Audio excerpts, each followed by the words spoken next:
Hi students, welcome to uh, today's session on PPSUC. Today we will discuss about another important topic with respect to your examination point of view. Uh, this is actually not part of Unit 5. This is given as part of your syllabus. It is given in first unit. So read this topic as part of your first unit only. But this topic is relevant in Unit 5. Therefore, I am discussing this topic here itself. Okay, so this topic is available in your first unit material. So go through it.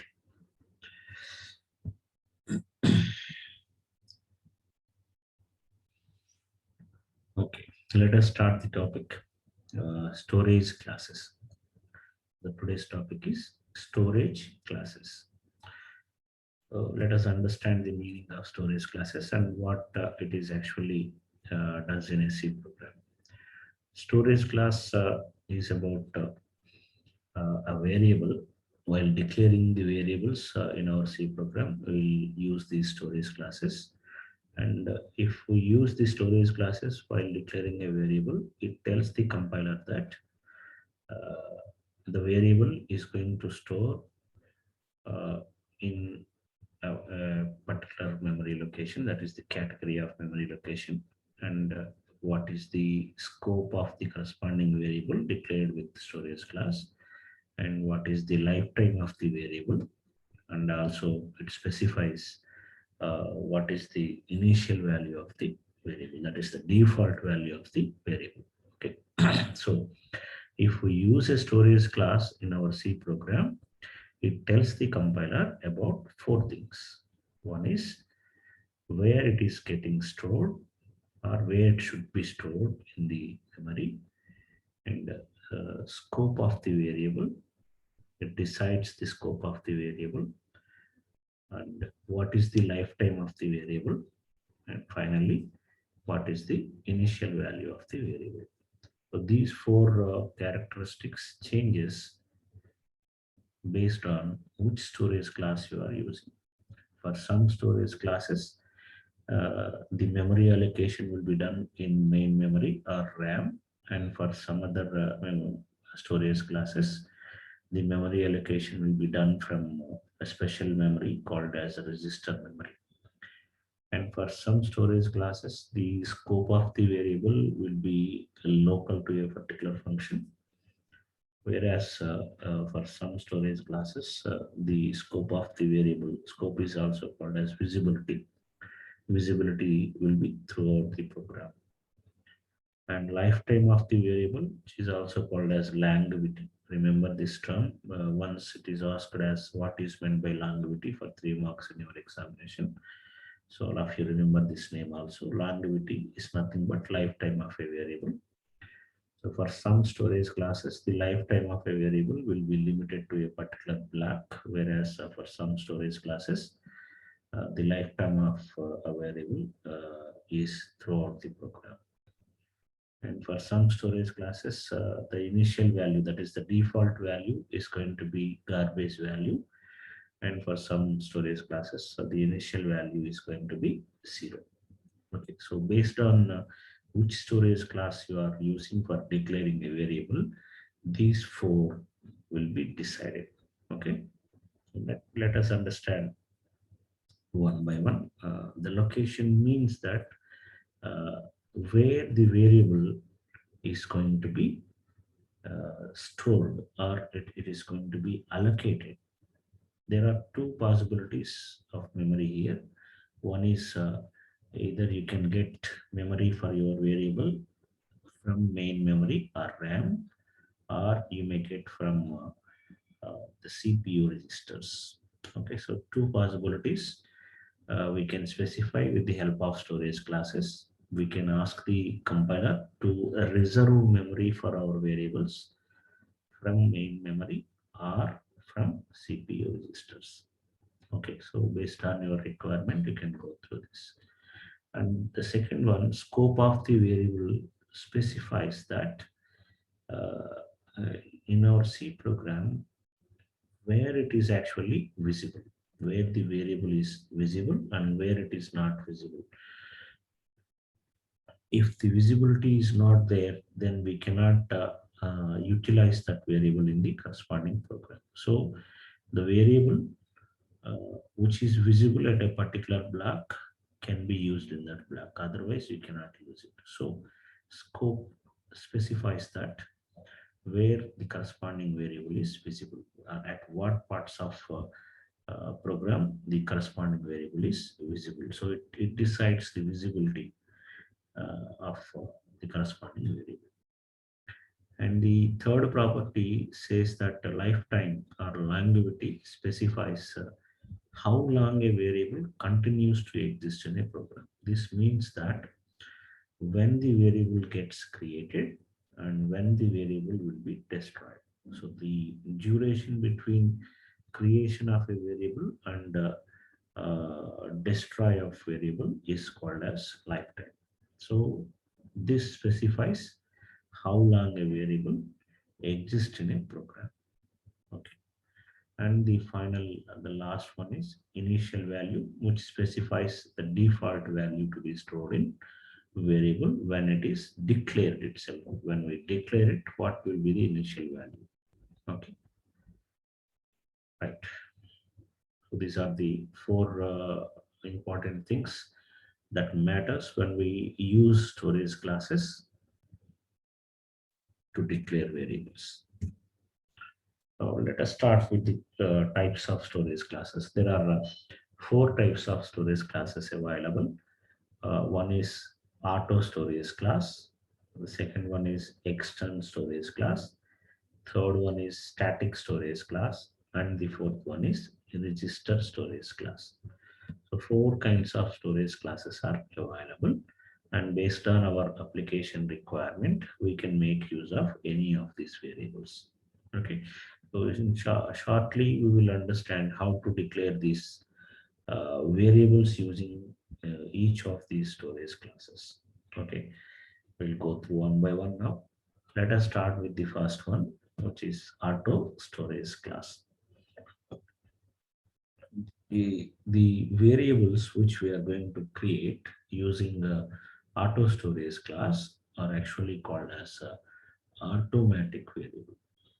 Okay, they are called as automatic variable. And what we need to understand is this storage class, even though we have not used till now in our C programs, it is by default assumed by the compiler. That means if you do not specify any storage class for a variable, it will be assumed as auto storage class.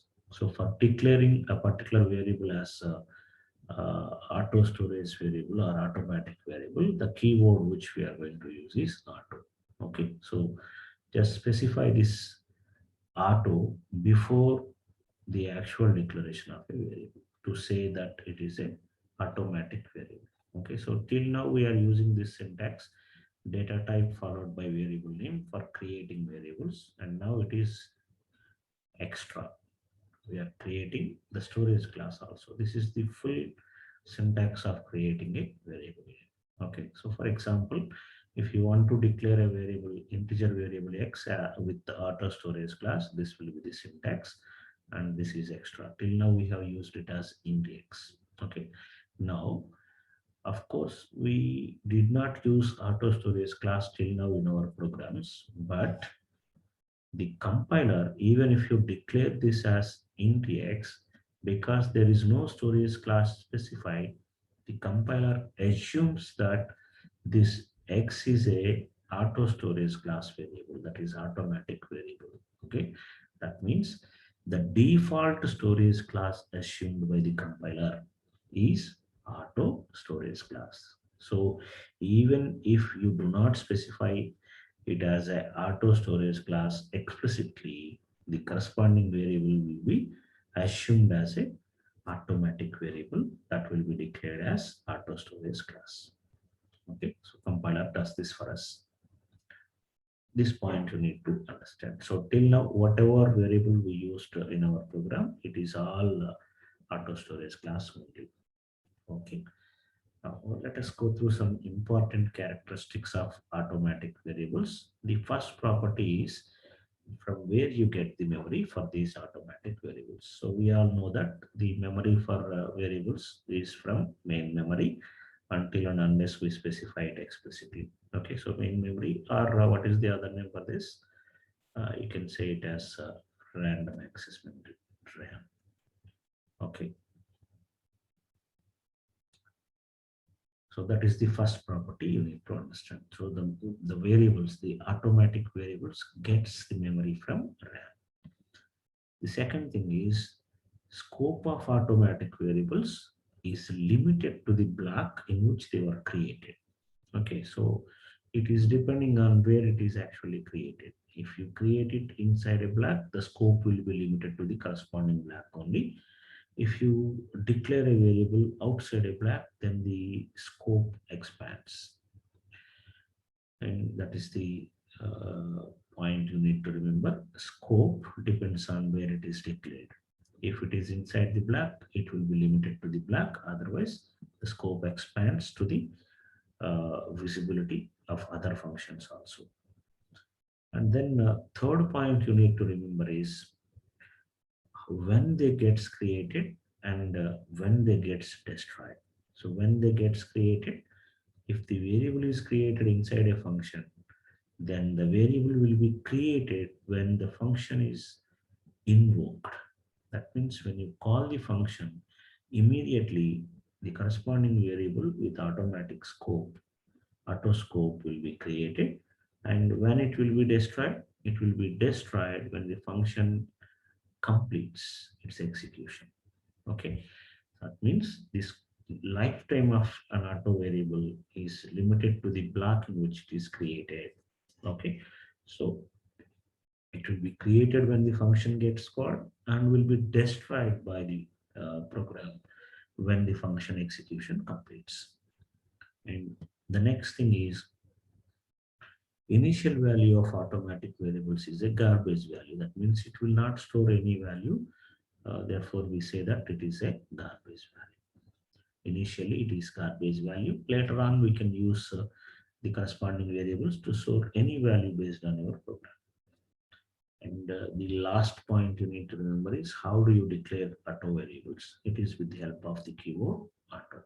Okay, so even if you do not specify it as auto storage class, by default, the compiler assumes every variable as automatic variable only, right?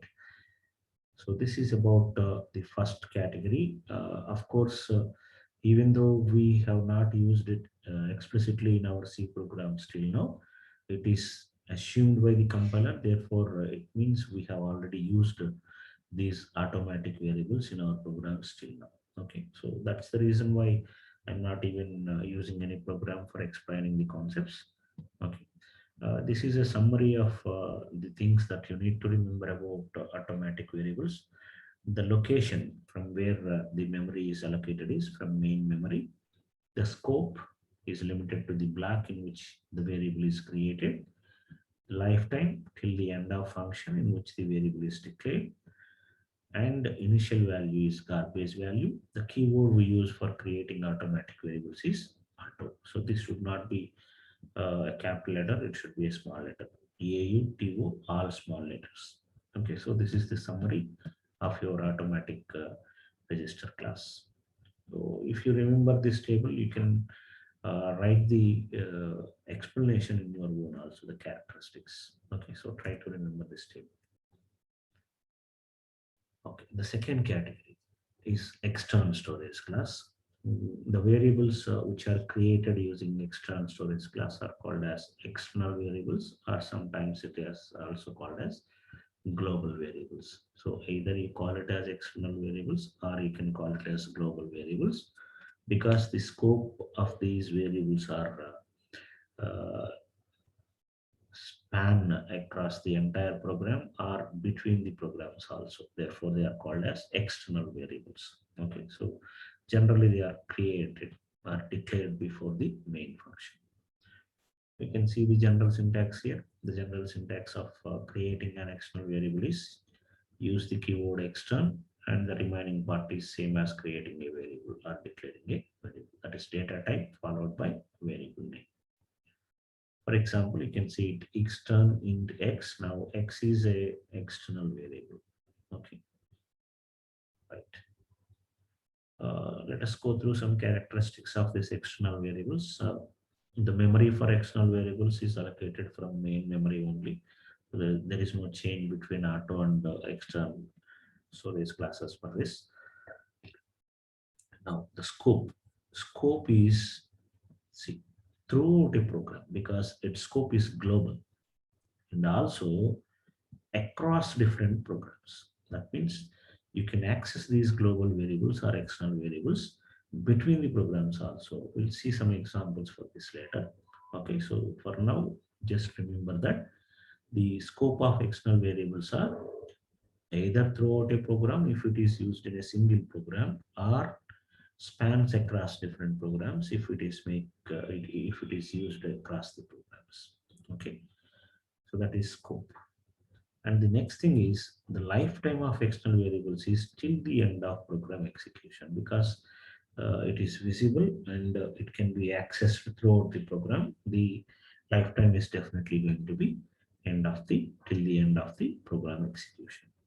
And the next difference is initial value of external variables is going to be 0 instead of that garbage value that stores in auto storage class. Now it is 0 will be automatically stored into external variables even if you do not mention it. Okay, so if you declare an external variable like this, external int x, the x automatically gets a value 0. Okay, you need to remember this. And finally, what is the keyword we use for creating external variables? What is it? The keyword is external. Okay, so this is about external storage class. Let us summarize the key points that you need to remember about this external storage class. Then we'll go through some programs to understand how it works. From where you are getting the memory, the location is from main memory, and the scope is throughout the program and also across different programs. It's visible like that. And lifetime is till the end of program execution. Initial value of external variables is 0 and the keyword is external. Make it a small e. Okay, so this is the summary of main features or main characteristics of external variables. Okay, right. Let us understand this external keyword with the help of an example.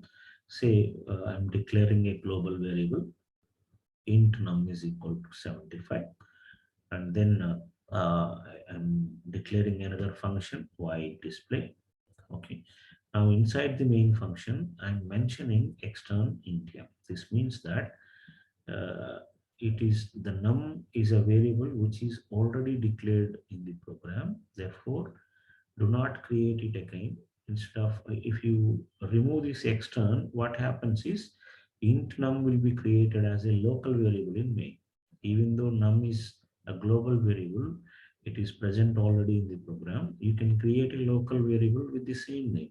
Okay, but then if you say extern int num, it means that do not create a local variable here. Instead, use the global variable available in the program.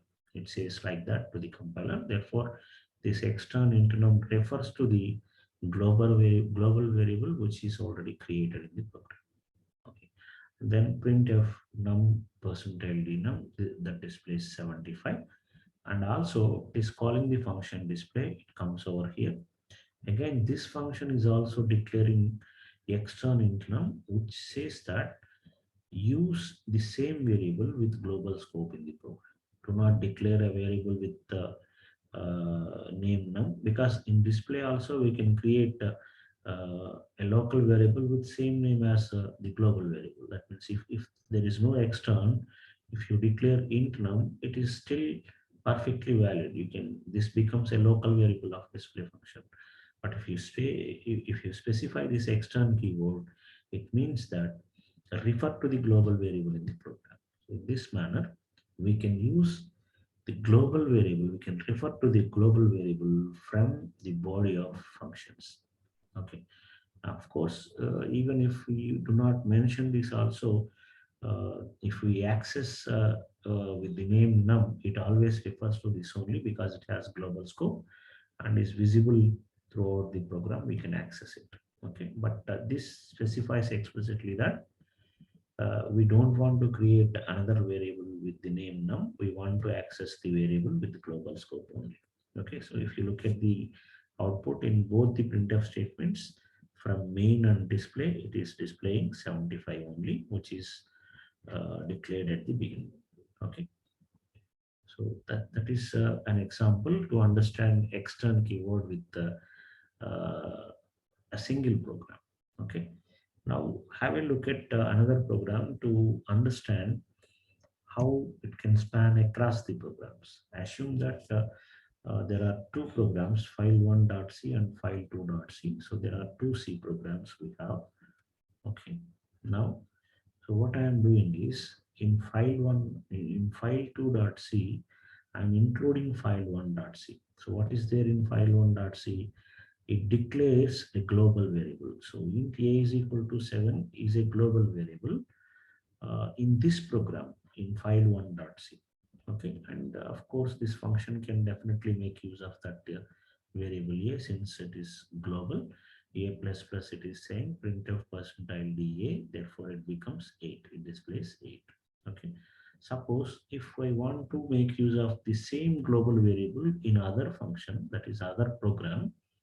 So let us say, how do you specify that you want to access a global variable in other program? Okay, like this. By specifying it as an external variable, it says that do not create this variable here. Instead, access the variable A with global scope available in either this program or the programs attached to this. So in this program, we do not have any variable with name A. Therefore, it looks for other programs where a global variable A is present. So it looks for file1.c. There we have a global variable A here with value 7. Okay. And then it is referring to that particular variable. And you can use this fun calling. It goes over there and executes the corresponding function, displays the value of A as 8. Okay, so this is how we can access the external variables across the programs also. You need to remember that point. So external variables can be accessed within a program or can be accessed across the programs also. Right. So with these two examples, I hope you understood the difference between external variables and auto variables. Right. So let us continue with the next storage class, the very important storage class, static storage class. This is somewhat peculiar compared to the other storage classes. You need to understand this properly. Okay, so the variables which are created using static storage class are called as static variables. At this point, we are always knowing this. The static variables can be declared either inside a function or before the main function. If you declare a static variable inside a function, then its scope will be limited to the function. If you declare it before the main function, then it gets a global scope. Okay, so based on where you actually declare, the scope will be decided. But the lifetime of static variables, irrespective of where you declare it, is going to be throughout the program. Remember that point. Okay, the scope will be decided based on where you actually declare. Okay, if you declare it inside a function, then the scope will be limited to that function only. If you declare it outside the function, then it becomes a global variable and will be visible throughout the program. But irrespective of where you declare a static variable, its lifetime is going to be throughout the execution of your program, not limited to the corresponding functions body. Remember that point. That is the specialty of the static variables. Okay. To declare a static variable, what we need to do is use the keyword static followed by this is common data type followed by a variable name. So for example, you can declare a variable x as a static variable using this syntax, static int x. Okay, right. Let us see some important characteristics of these static variables.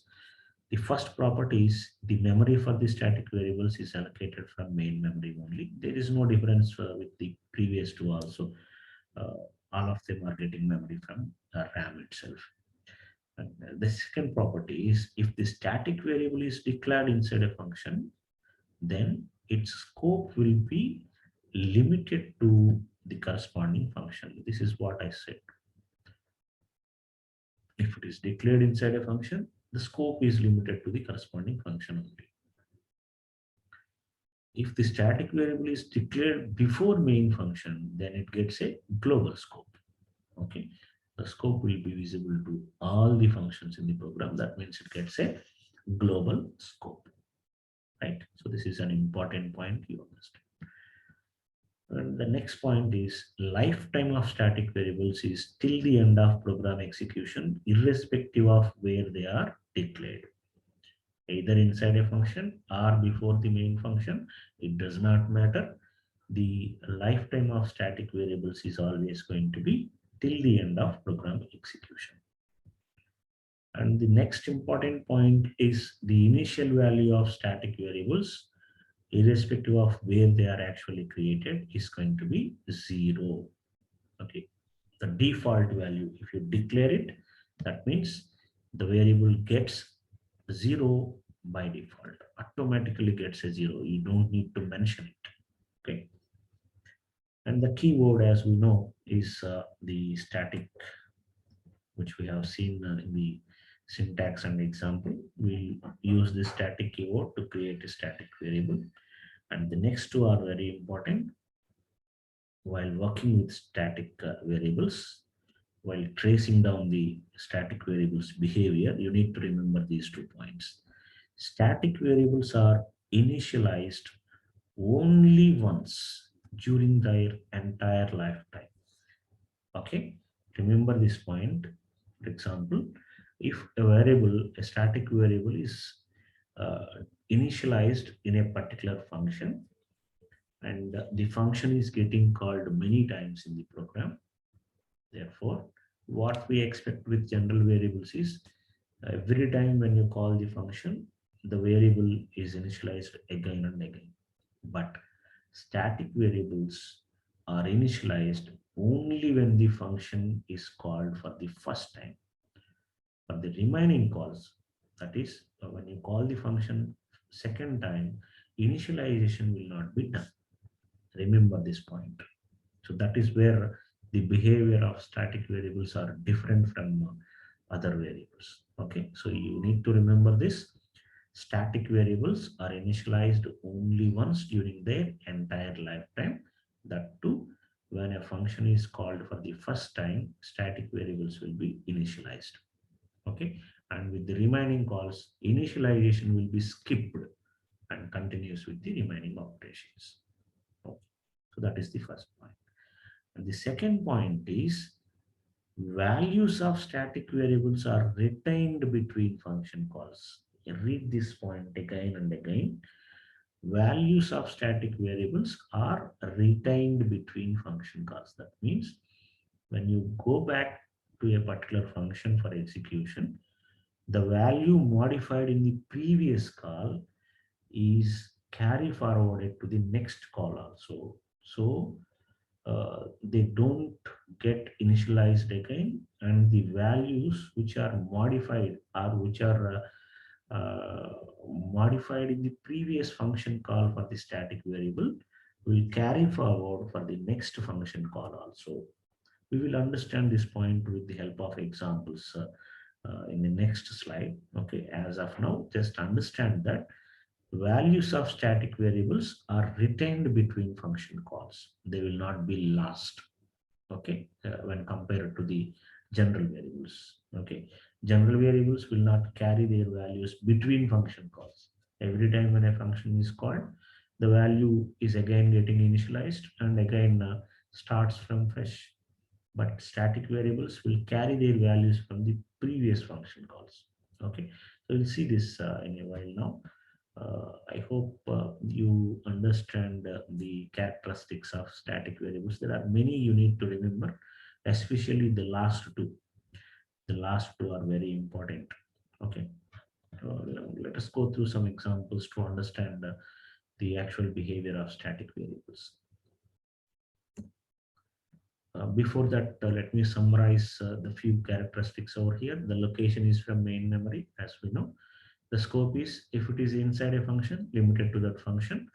If it is before main function declaration is done, then visible to all functions of the program. That is global scope. And lifetime is till the end of program execution, irrespective of where it is created. Initial value of static variables is 0, and the keyword we use is static. Okay, so that is about the summarization. Now, let us understand the way the static variables are used in your programs, how they behave. Okay, so let us start with the without static. Okay, we'll start with this and then we'll go back to this program to understand. So I have a main function where variable I is created. For I is equals to 1, I less than or equals to 1, I plus plus.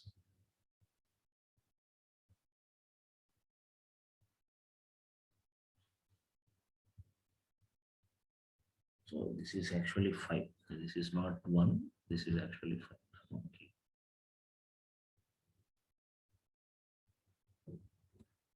Strike out. This is wrongly given as 1. The condition is I less than or equals to 5. I plus plus. What we are doing in every iteration, we are calling the function. Okay. All right. Let us start with I is equals to 1.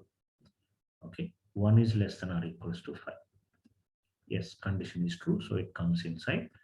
And the statement inside this loop is function call. So the control is transferred to the corresponding function definition. So it comes over here. Now, what is there in this? It is declaring a variable. It's a general variable. So x is created with a value 0. Okay. So the value is 0. Now we are saying x plus plus. Okay. Now the value of x is incremented. So the value became 1. Printf percentile dx. So it displays output 1 because x contains value 1.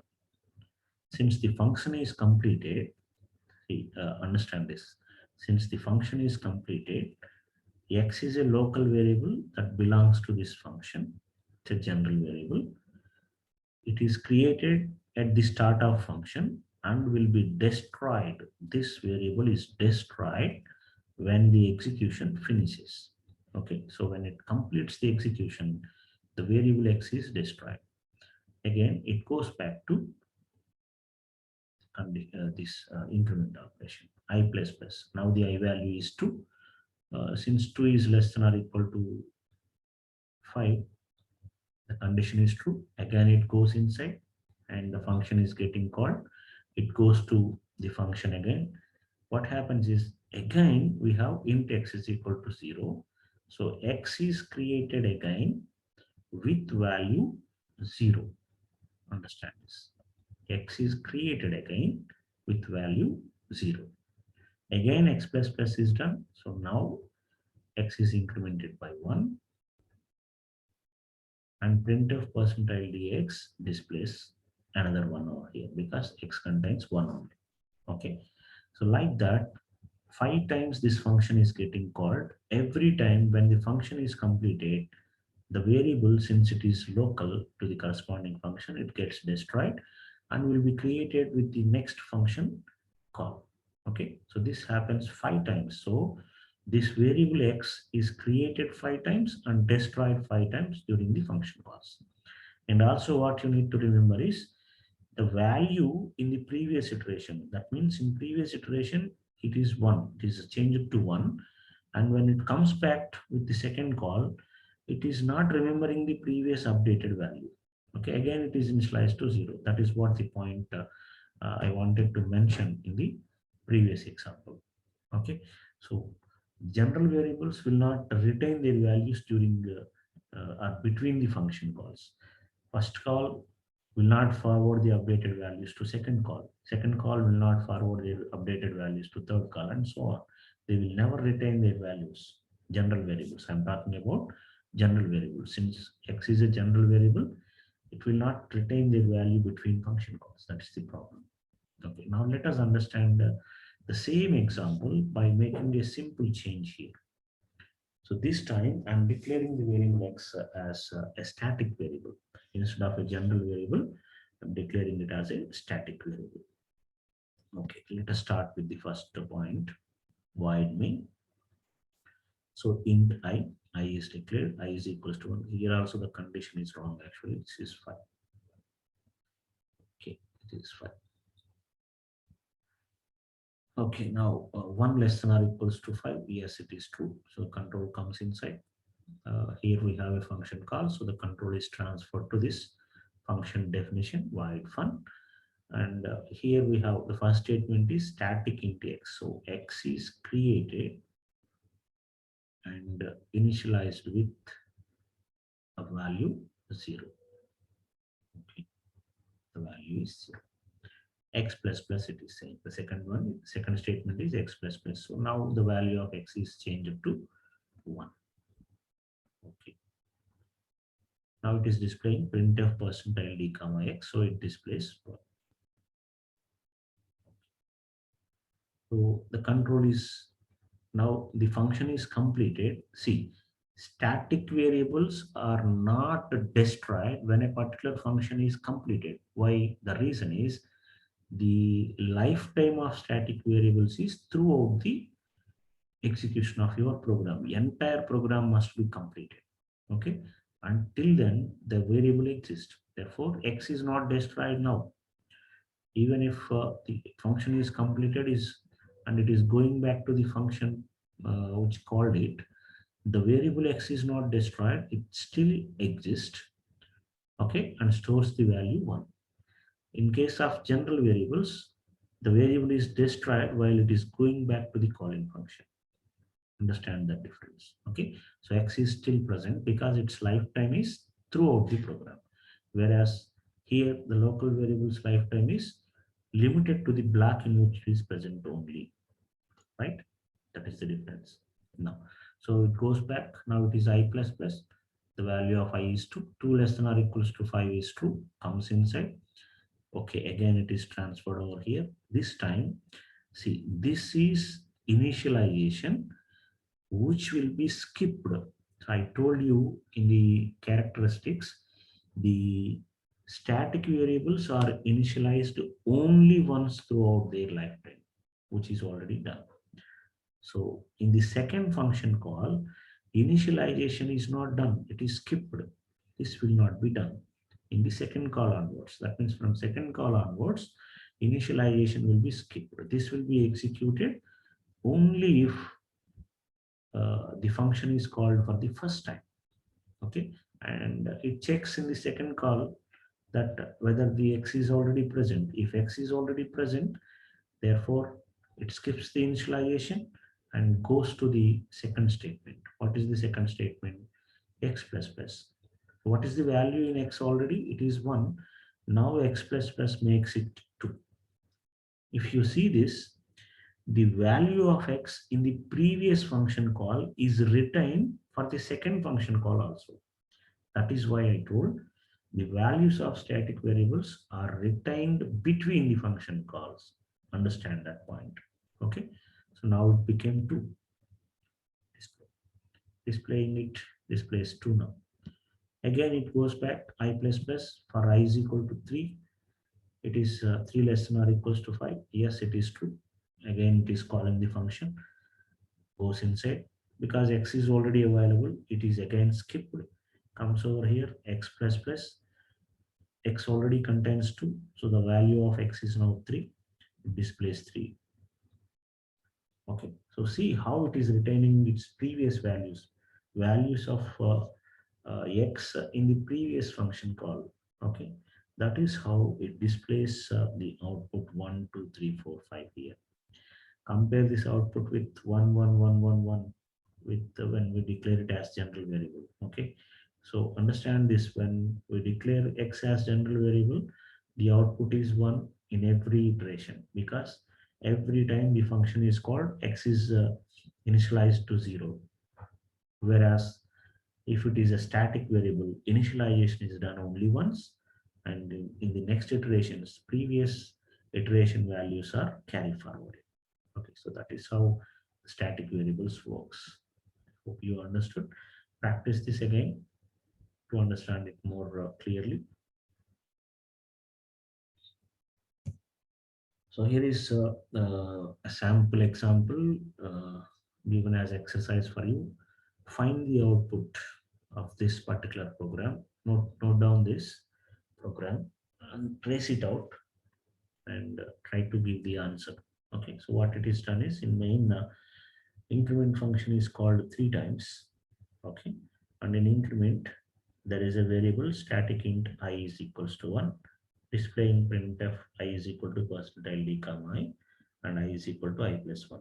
I'm leaving this as an exercise for you. What will be the output produced by this program? Okay, calculate it. Yes, now we have completed 3 storage classes till now. Now it is the fourth one, register storage class, last one. We can easily remember this by comparing it with auto storage class. It is same as auto storage class, except that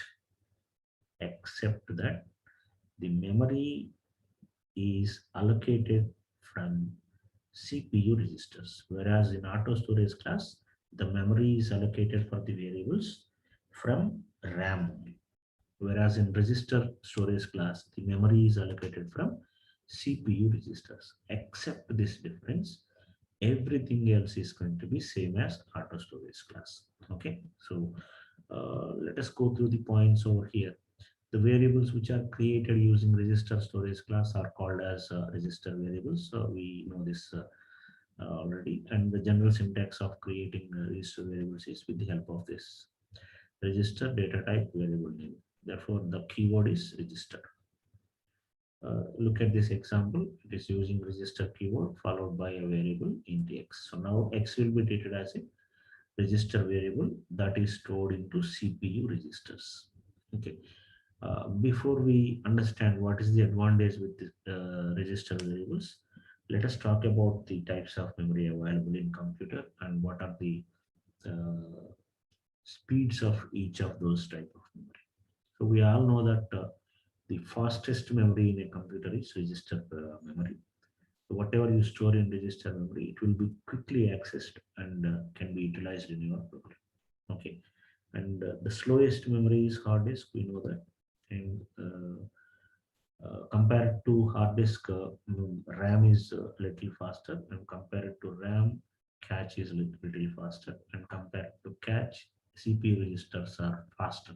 Okay, so whenever you have few variables that are accessed in the program very frequently, that assume that few variables are very frequently accessed in your C program, and every time accessing it from the main memory uh, takes some time, extra time.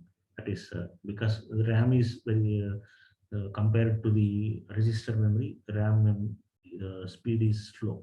Okay, therefore, if you have few variables which will be accessed very frequently in your program, what we do is we try to store those frequently accessed variables in C program into the CPU registers. Then what happens?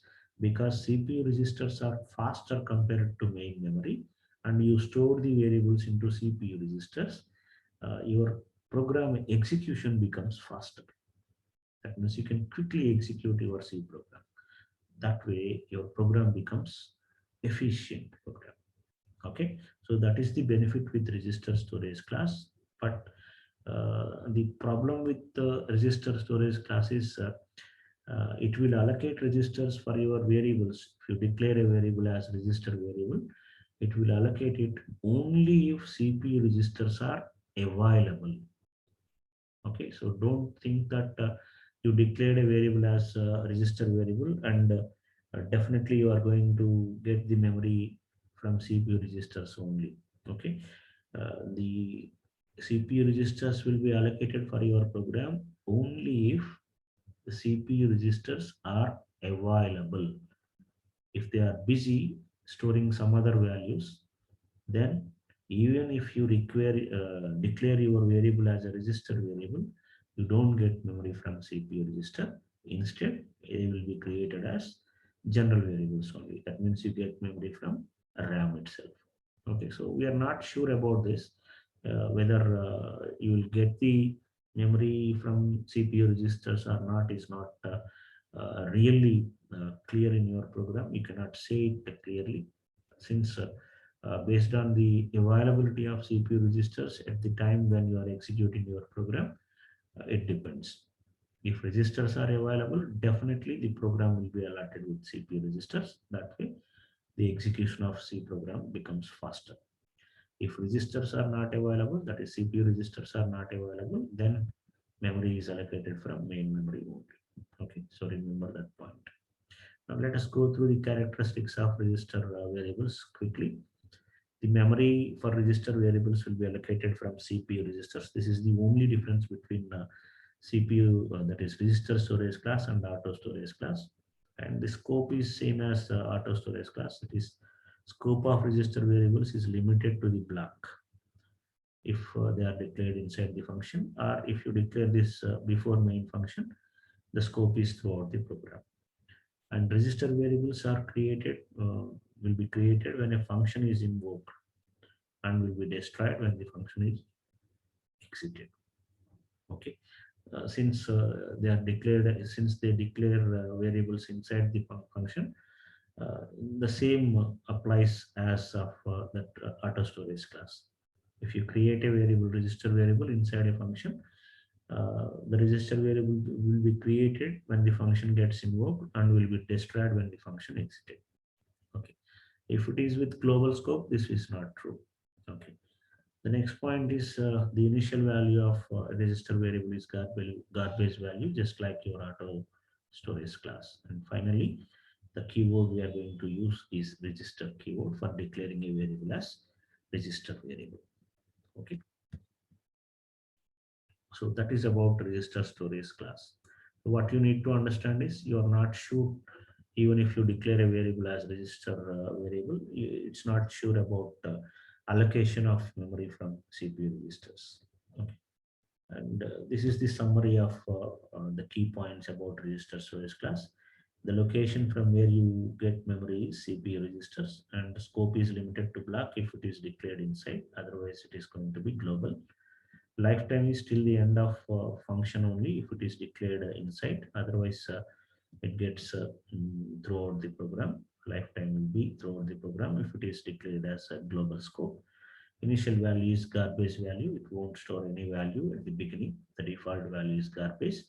And the keyword we use for creating register variables is register. Right.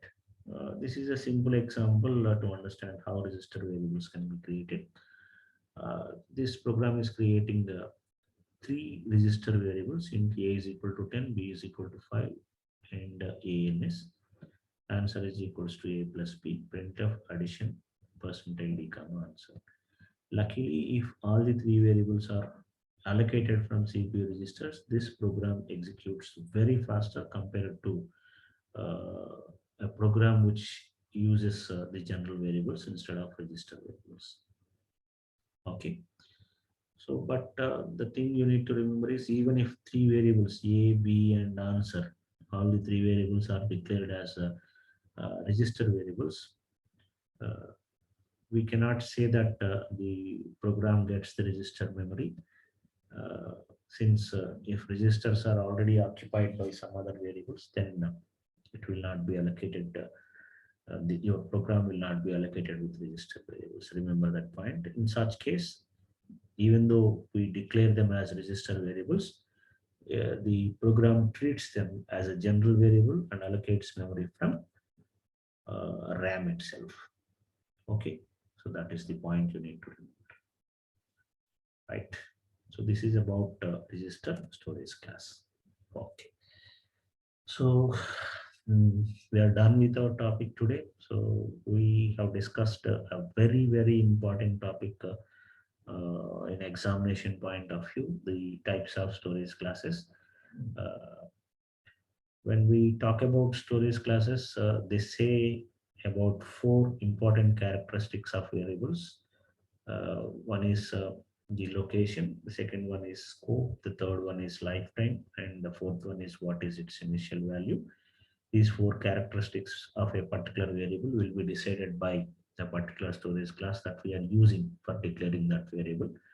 Then we have gone through the four types of storage classes: auto storage class, external storage class, uh, third one is static storage class, and finally we discussed about register storage class. Okay, so we have compared all these things with the help of some examples also. I hope you understood this topic, and always remember that this topic is actually given in your first unit, not in fifth unit, but because it is related to functions topic, I explained it here. Even though it is explained here, you read it as part of your first unit only. Okay, so that's all for today. Thank you all for your patient listening. uh, we'll go through the next topic in our next session. Thank you all again.